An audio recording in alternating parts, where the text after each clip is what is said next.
So does the Department of Homeland Security actually know the identity of Satoshi Nakamoto, the creator of Bitcoin? I want to thank Carol Pike. She sent me an email with a document, which is a complaint filed by a New York attorney to uncover what's called the Freedom of Information Act from a 2019 interview where apparently DHS, Department of Homeland Security, interviewed Satoshi Nakamoto. So let's break that down a little further. So, all right, so the complaint was filed in D.C., Washington, D.C., just recently, this month, a couple days ago.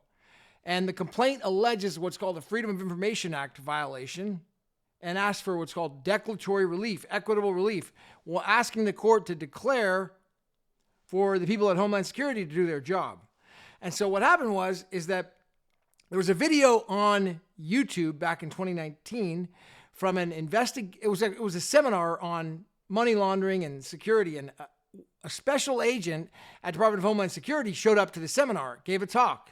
And about 46 minutes into the talk, which I'll post at the end of this video, you can watch it, she reveals that she was on a team with another special agent, and they wanted to get to the bottom of who Satoshi Nakamoto was. Apparently, they had some information on it, and with that information, they went on and interviewed some people, and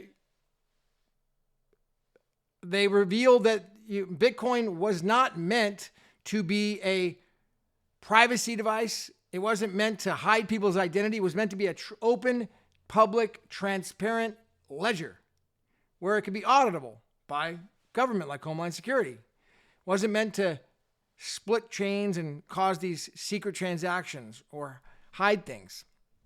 So they were inspired by it. Now, according to the interview and the complaint, that actual meeting which took place according to the complaint in California, and revealed who that person was that created Bitcoin.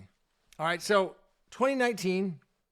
Now, the complaint, what's happening here is this attorney from New York, James Murphy, and he goes on X by the name of MetaLawMan, at MetaLawMan. So you could follow him there. Now, what he's doing is he's basically hired another law firm, maybe a firm he's at, and they're doing the Freedom of Information Act complaint. So in the complaint, they're saying that DHS is not responding to the records that he was required. So there are public records, which would be the transcripts, the video calls, the recordings, the audio files, the research records of that actual event that took place in 2019 when these special agents met with who they believe to be Satoshi Nakamoto, and the determination that they made about that. All those records in detail. So he made the request. DHS did not give him the request. I want to thank Carol because she actually provided a very detailed exhibit list inside the document. When I went and pulled the complaint, it didn't have those exhibits. They've stripped those exhibits from the actual public complaint inside of Pacer. So thank you, Carol, for that. So yeah, I pulled your complaint actually showed the exhibits, and in those exhibits were the Freedom of Information Act request asking for the records, the response from DHS saying we're not going to give them to you, or basically just saying we're going to refer you somewhere else, we're going to shine you on, we're going to do, you can appeal or whatever if you don't like it. Basically, we're not going to give them to you, okay? And now he's filed this complaint. That's all happened in this year. A case like this, I did an administrative appeal on some records before. I didn't actually file it in district court.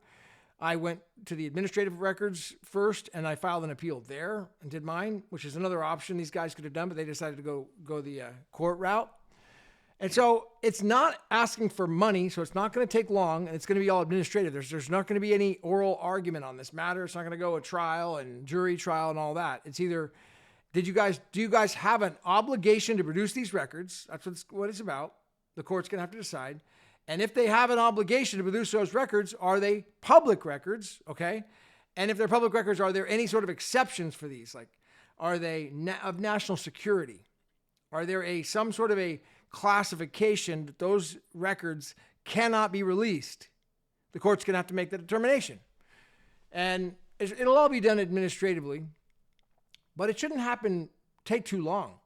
If these guys move aggressively fast, they should immediately, as soon as discovery is opened, they should subpoena that special agent who was at the Bitcoin conference. get her under oath, ask her what she knows. Start there, and do a deposition. Find out what she's up to, or do written interrogatories or admissions on. Well, you probably have to do a subpoena for records on that person. So bring her in and find out who the other agent was and find out what they know. Alternatively, just produce the records that are on file at DHS from the interview. It would be highly unlikely that this special agent at this big conference would just make up this bold-faced lie that this never happened. So, I would agree with Mr. Murphy here, the attorney that filed this, to say that it's plausibly believable that this actually did happen. Now, what's not believable is how they made the determination that this person was Satoshi Nakamoto. How'd they make the determination? Say, hey, I'm Satoshi, come and meet me? I mean, that's the part I don't understand. And does Mr. Murphy actually want to know? Does he really want to know? He may not like the answer. He may, in fact, hate the answer. But does he really want to know the truth? Is the truth okay? As long as it's true, is that fine? Or is it not fine if you don't like the answer? Oh, I don't like the answer. I hate the answer. I don't want to know.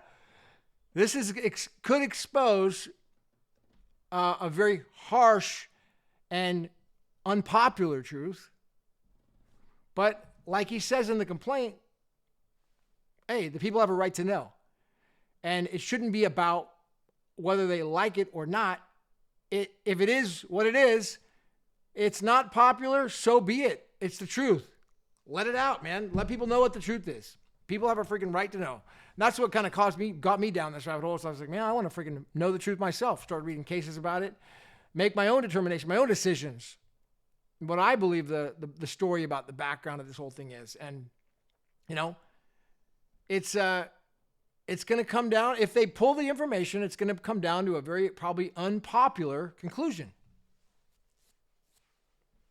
What can I tell you? I mean, there's a big case going on at that time. Worldwide, the biggest case of all time, probably.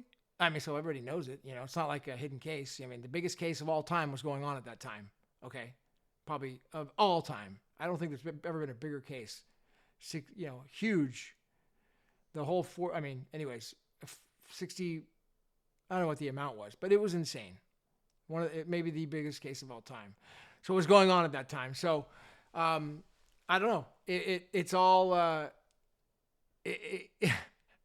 once they get the information, they might not be happy. But anyways, it's a Freedom of Information Act complaint, declaratory relief, and they're going to, if they keep on going and pursuing this, then they're going to make and it is public information. It's not some sort of a national security information. Then they're going to reveal the audio files, the interview files, and the records to this law firm that James Murphy is represented by. And he'll get to see, who did they actually interview that day? And tell them that the Bitcoin network was not meant to be a private network. It was meant to be a secure public blockchain that was auditable, transparent, trust, something that had a record for all the transactions. All right, so I'll let you decide. A lot more to come. Definitely thank you, Carol, for the insight. And I will post a link to the end at this video. You can watch the special agent breakdown of her actual interview. It starts around 46 minutes. I will post that, and you can watch her short little take on it that caused this Records Act request. So, does DHS, Department of Homeland Security, actually know the identity of Satoshi Nakamoto? Well, stay tuned. I think over the next year or less, we will find the answer to that. I'll see you at the top. This is Gavin.